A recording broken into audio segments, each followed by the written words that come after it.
It's an intriguing name, a simple but intriguing name.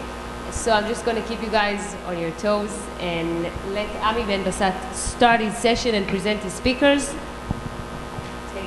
Yeah, I'm sorry.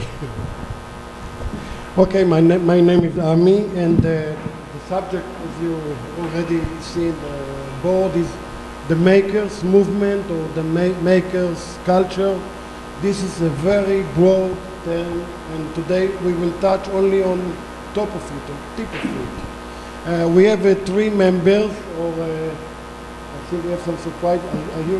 Will you join us? And your name, please?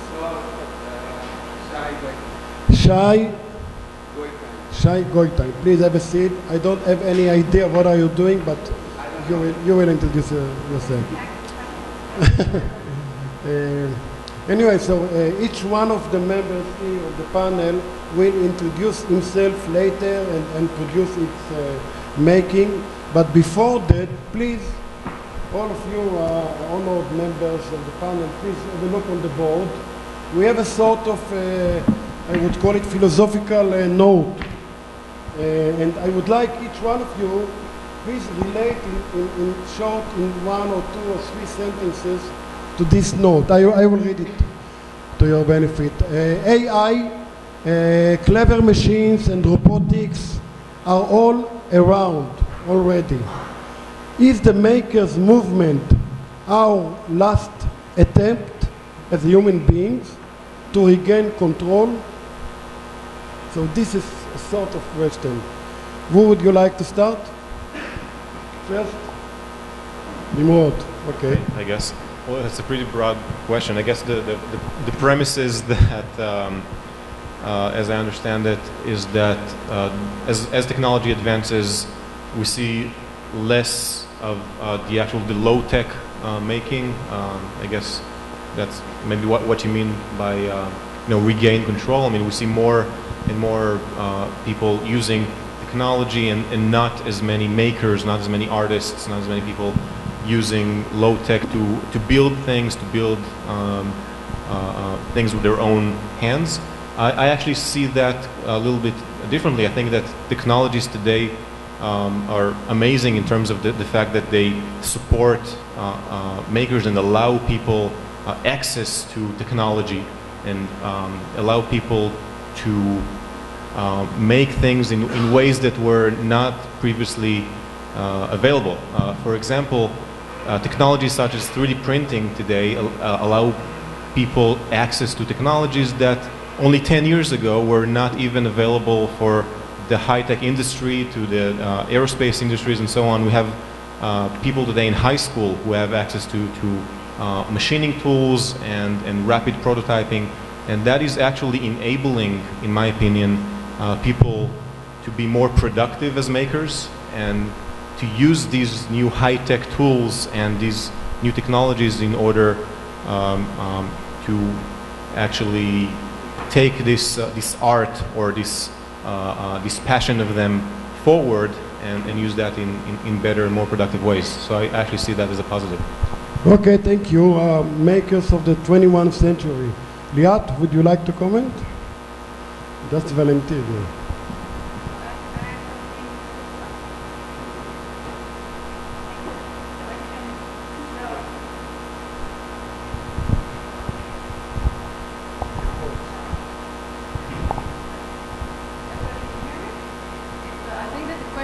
It's very vain and arrogant, maybe, because makers were here through the entire human period, so everybody were making things, and today we call it makers, but it's just the same, different tools.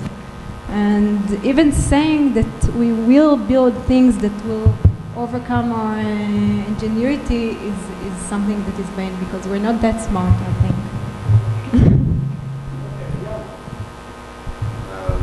I don't really understand the question, but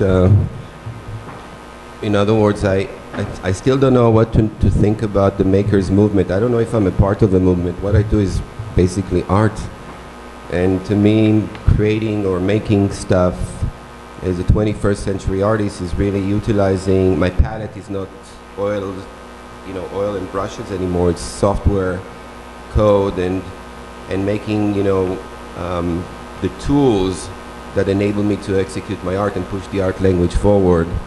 So probably making is sort of this fusion of being capable technically, but also doing meaningful art. So I think there is a movement.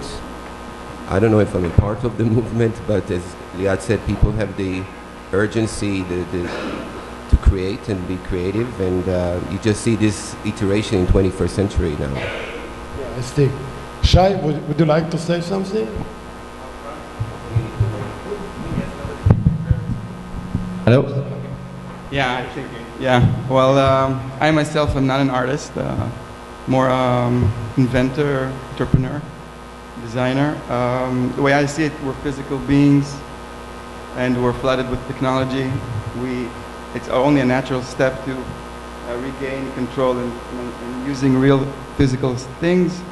I think everybody is a maker, by the way. We all make stuff. And the guys that are considered makers, they have some know-how, how to make it happen and how to show off their stuff. But I think that'll always stay there. Okay, I don't think we got a complete answer for that, but I don't think we can give it right now complete answer. So I suggest we will start with the panel, and the first member will be Nimrod. Nimrod, please, first of all, introduce yourself in 2 sentences, and then go ahead. Well, 2 sentences. Okay. I'm Nimrod. I'm a mechanical engineer, and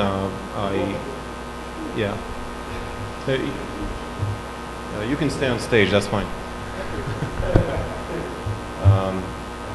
I'm a mechanical engineer, and I'm co-founder of a company that helps entrepreneurs develop their patents and bring them from ideas to real products, from concept to basically mass production. And I'm going to talk about something completely different today. I'm going to discuss a group called Space Eyal, which is an Israeli team that tries to send basically a spaceship to the moon in the Google X Prize. It's a competition run by Google, and the objective is to basically land the spaceship on the moon. And I'm a volunteer in Space Eyal. They have hundreds of volunteers today, and I'm going to tell the story of how we first started to basically launch forward this initiative with an experiment of building some sort of a rocket as a side project. And do we have the video? I guess I'll just go over to my laptop over there.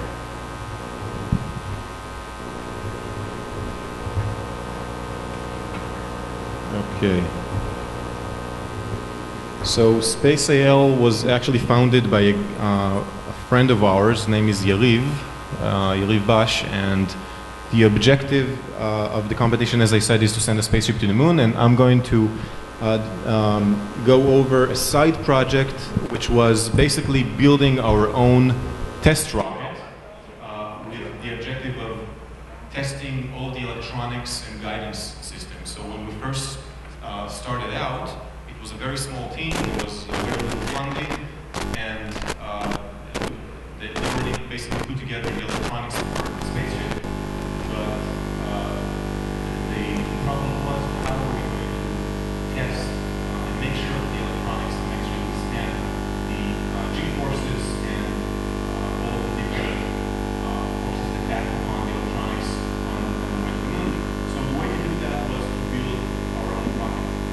We first contacted Liat Segal, which is an Israeli company that builds these kinds of rockets for the industry, and asked them for a price quote for a rocket that can take basically a small payload of about a kilo of electronics to around 3 kilometers in the air, obviously not to the moon at that point. And Red basically told us that they can do it for $100,000. So, and that's expensive. At that point, they still didn't raise all the millions of dollars that they did along the way. So he basically told me, and I have a very strange hobby. I built my own rockets at home. So Can you start with your story? Was when you were, I believe, 10 years old? What happened exactly in your kitchen? You said I need to speak for 8 minutes. I don't think we have enough time to go back to when I was. Okay, he just blew up his kitchen when he was 12 or something like that. That's all. Yeah, basically my hobby is building rockets, and I build my own launch pads and rocket engines, and brew my own propellant and so on. So Yariv, who is a friend and the founder of Space Eyal, knew that, and he gave me a phone call and he told me that basically Raphael told them that it should cost around $100,000 and it will take around 2 weeks. And he said, Nimrod, how fast can you do it and how cheap can you do it? And I said, well, we can launch in 2 weeks and it will cost around 100 shekels. And we basically did it all in the backyard, in our garage, so to speak. And this is a short video that describes the process of building the rocket and testing it and so on. So the objective was to, the electronics were already built. We started by designing the rocket in 3D in SolidWorks from scratch, everything from the engine and so on. We built it in our backyard. And sorry, 100 shekels is $25 about. Yeah, basically nothing. Basically from scratch. It's all built from available off-the-shelf material that you can get in your pharmacy. So this is a video that shows how we actually mix the explosives. This is the propellant that drives the rocket forward. It's a mixture of potassium nitrate, which is a very strong oxidizer, and sugar, glucose basically. Glucose is the fuel, and the oxidizer basically turns the sugar into a fuel. So it's all being cooked slowly over a low flame, low heat source, until it melts, and then we pour it into the rocket engine and build the engine. So we designed the rocket, we designed the engine, and then we needed to test it and make sure that it works. It's homemade, so obviously we're not completely.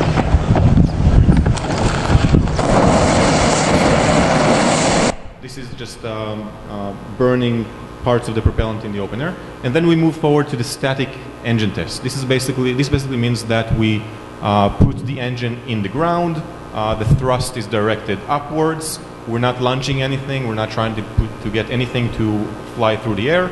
We just want to see that the rocket is not going to explode and the engine withstands the pressures and the heat and everything works fine. And we were sure that it's going to work perfectly. And then the next engine would be mounted on the actual rocket. So this is the first.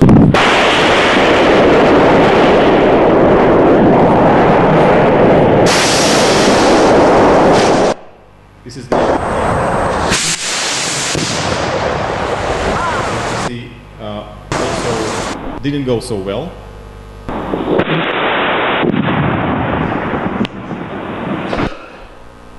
Basically, a catastrophic failure of the engine. So we moved forward and designed another rocket and made a third attempt to build an actual rocket engine.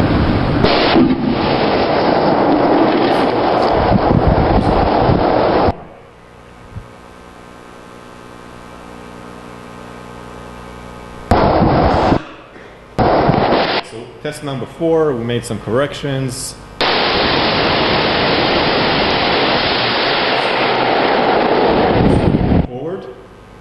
We figured out how. And the next test was done in the Technion labs. I actually called them up and told them about what we were doing. And the first thing that came out of their mouth was, "You're crazy, don't do it. Because you're not supposed to build rocket engines in your backyard and mix explosives in your own home." But eventually they decided to let us use their labs and use proper equipment to make the 5th attempt and test the actual performance of the engine. So this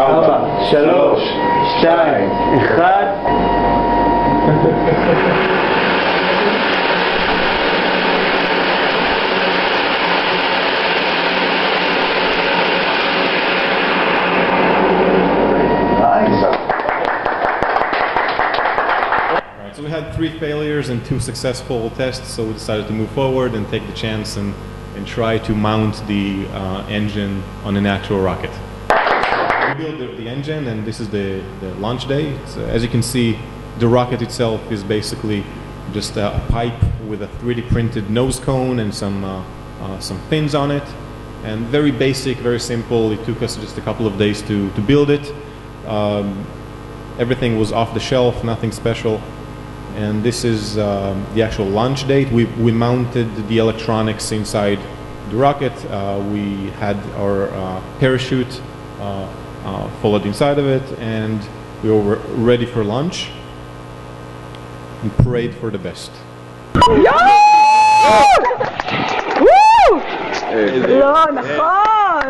For those of you who don't speak English, the girl there basically yelled, "There's no way it just worked."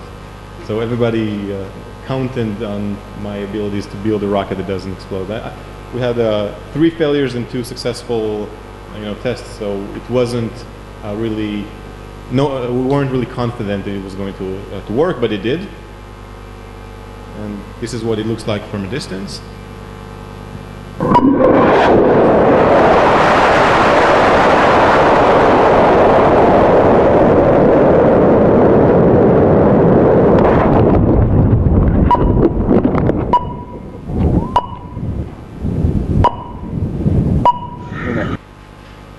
So the rocket reached the peak altitude at around 3 kilometers.